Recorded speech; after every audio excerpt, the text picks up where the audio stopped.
Oke, jadi untuk pertama kalinya, for the first time selama gue bermain FPL, kali ini gue mendapatkan poin tertinggi sepanjang sejarah gue bermain FPL, itu adalah Oke, jadi game week ke-30 plus ini udah selesai. Dan double game week kemarin benar-benar menyajikan drama yang lumayan sangat dramatis ya, dimana Arsenal harus menerima 2 kekalahan beruntun dan Liverpool juga belum kembali ke form sepenuhnya, dimana Liverpool 0-0, Arsenal mengalami 2 kekalahan terhadap Manchester City 3-0 dan juga terhadap Brighton 2-1. Dan ini cukup sulit untuk Arteta dikarenakan banyak kesalahan elementer yang dilakukan oleh back dari Arsenal ya. Salah satunya David Luiz yang patut di notice banget nih bahwa kesalahannya banyak banget. Dan selanjutnya kita akan membahas tim review sekaligus juga tim selection, dikarenakan memang tim selection untuk di game week ke-31 ini sudah akan ditutup malam ini ya.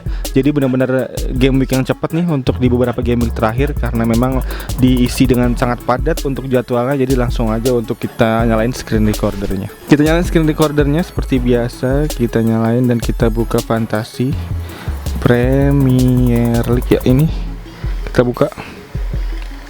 Dan gue juga udah melakukan tim selection untuk di game week ke-31 ini ya. Dan ada 2 transfer yang gue lakukan kemarin, yang dimana diantaranya penyerang gue Aubameyang gue ganti dengan, lalu kita lihat dulu, gue ganti dengan Rashford.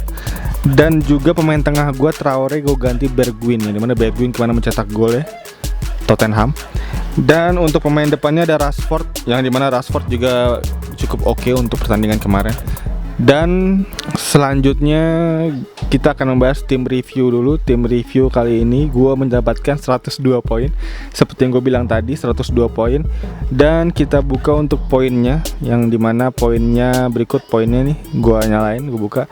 Di mana kiper gue Henderson 2 game week kemarin cukup oke dengan total raihan poin hingga 13. Lalu ada Doherty 12, Alexander Arnold 7 poin yang berhasil clean sheet dan juga mendapat bonus poin 1 poin Arnold. Dan ada Lundstram 5 poin, ini mana double game week juga dia, Lundstram Sheffield United. Dan juga ada Bertrand 6 poin, dimana berhasil menang ya 3-0 kalau nggak salah kemarin Southampton, dan berhasil menjaga gawangnya clean sheet. Bertrand 6 poin.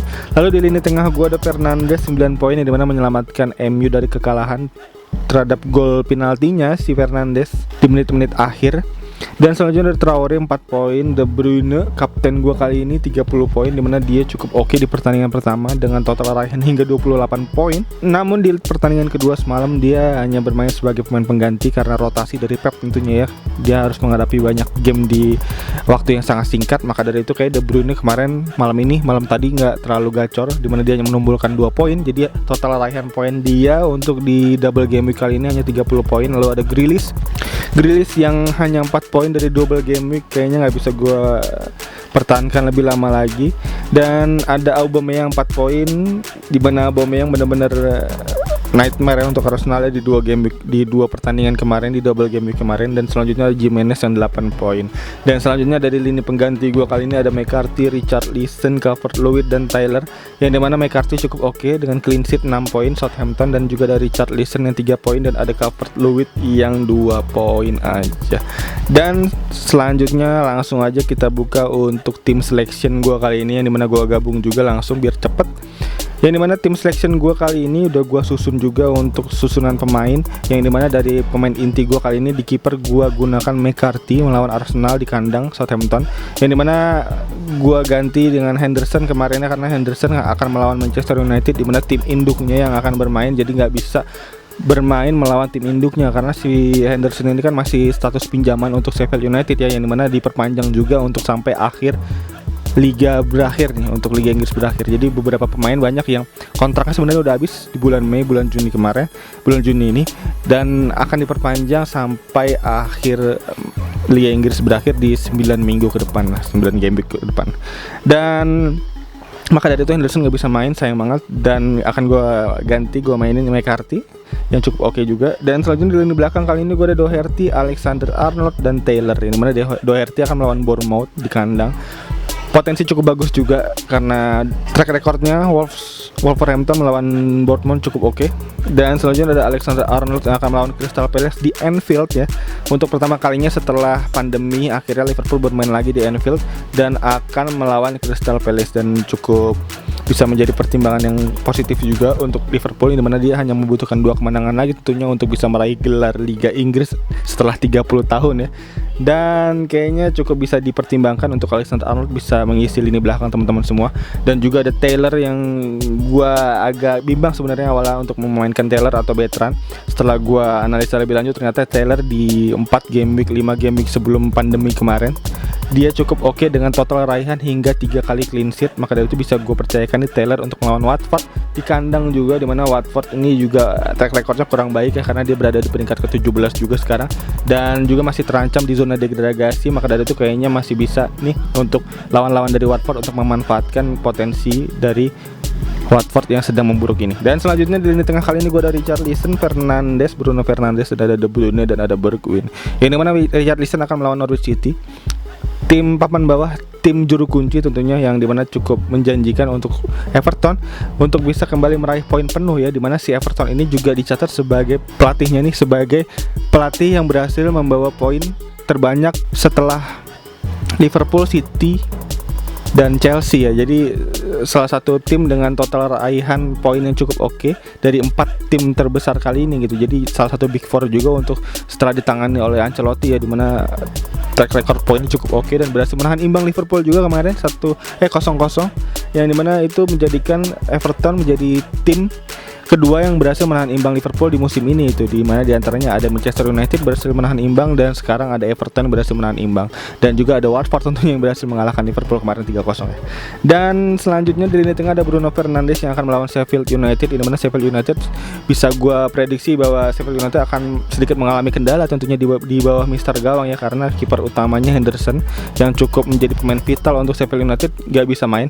Dan juga kita bisa lihat untuk pertandingan terakhir pertemuan antara MU dan Sheffield United di pertengahan musim awal kemarin, dimana menghasilkan banyak gol ya, dimana dia kalau nggak salah kemarin hasilnya 3-3 ya untuk pertandingan antara MU dan Sheffield United. Maka dari itu bisa gue prediksi bahwa ini akan terjadi banyak gol tentunya untuk pertandingan ini, dan tentunya gue manfaatkan potensi ini untuk menempatkan Bruno Fernandes sebagai kapten untuk di game week ke-31 nanti. Dan selanjutnya ada De Bruyne yang akan melawan Chelsea, yang gue lepas ban kaptennya karena akan melawan tim yang cukup oke ya. Kepa cukup bagus pertandingan kemarin melawan Crystal Palace, dan untuk itu kayaknya sedikit agak riskan untuk bisa mempercayakan De Bruyne sebagai kapten untuk di game week ke-31 ini. Maka dari itu gue pastikan untuk bisa menggunakan untuk tim gue ini, gue gunakan Fernandes sebagai kapten. Dan selanjutnya ada Bergwijn, dimana Bergwijn ini pemain baru ini cukup gacor, dimana langsung nyetel gitu aja untuk Tottenham ya, dimana dia kemarin cukup berhasil mencetak gol terhadap gawang MU, terhadap gawangnya De Gea ya, dimana tendangan roketnya berhasil membuat De Gea cukup linglung gitu untuk menepis. Dan untuk itu kayaknya masih bisa kita percayakan nih Bergwijn untuk bisa berada di skuad utama kita kali ini. Dan selanjutnya di depan kali ini gue ada Rashford, pemain baru gue kali ini yang gue gantikan dengan Aubameyang, dimana Rashford juga cukup bisa gue bilang 11-12 ya untuk analisa gue terhadap Bruno Fernandes juga tadi, yang seperti gue sebutkan bahwa si Bruno Fernandes akan cukup bisa menjadi pemain kunci untuk pertandingan besok, dimana si Rashford juga menjadi goal getternya, dimana Fernandes dengan umpan-umpan silang manisnya dan Rashford sebagai goal getternya bisa menjadi peluang penting untuk kita meraih poin banyak tentunya untuk di game ke-31 ini. Dan di lini depan kali ini ada Calvert-Lewin lagi, dimana Calvert-Lewin masih gue percayakan tentunya melawan Norwich City juga, dimana Norwich City juga seperti gue bilang tadi analisnya terhadap Richarlison bahwa dia akan melawan Norwich, dimana Norwich adalah tim papan bawah, tentunya bisa kita manfaatkan potensinya untuk bisa meraih poin penuh tentunya untuk Everton. Dan untuk itu kayaknya Calvert-Lewin bisa gue percayakan untuk berada di lini depan gue kali ini. Dan selanjutnya ada Jimenez, yang dimana Jimenez juga cukup oke kemarin dengan 1 golnya tentunya, dan untuk itu bisa kita percayakan lagi untuk bisa melawan Bournemouth di game week ke-31. Dan berikut susunan tim utama gue, dan sekarang ada tim pemain pengganti gue kali ini, dimana pemain pengganti gue kali ini ada Henderson yang gak bisa main, lalu ada Grealish yang akan melawan Newcastle, gue taruh di posisi pertama, dan ada Lundstram melawan MU, dan ada Bertrand melawan Arsenal. Jadi 3 pemain pengganti gue ini cukup agak riskan, dimana nggak bisa gue mainin tentunya, dan gue percayakan untuk bisa berada di bench gue kali ini. Dan berikut untuk susunan pemain utama gue kali ini, yang tentunya semoga bisa bisa menjadi bahan pertimbangan untuk teman-teman semua dalam meracik tim di game week ke-31 ini gitu. Dan kayaknya itu aja. Sekali lagi thank you banget yang udah nonton, dan untuk teman-teman yang baru nonton bisa langsung klik tombol like, subscribe, dan lonceng ada di bawah agar teman-teman gak ketinggalan video-video seputar sepak bola dan fantasi Premier League lainnya dari channel ini. Dan kayaknya itu aja. Sekali lagi thank you banget yang udah nonton. As always, seperti biasa gue juga Irsyad. Peace out.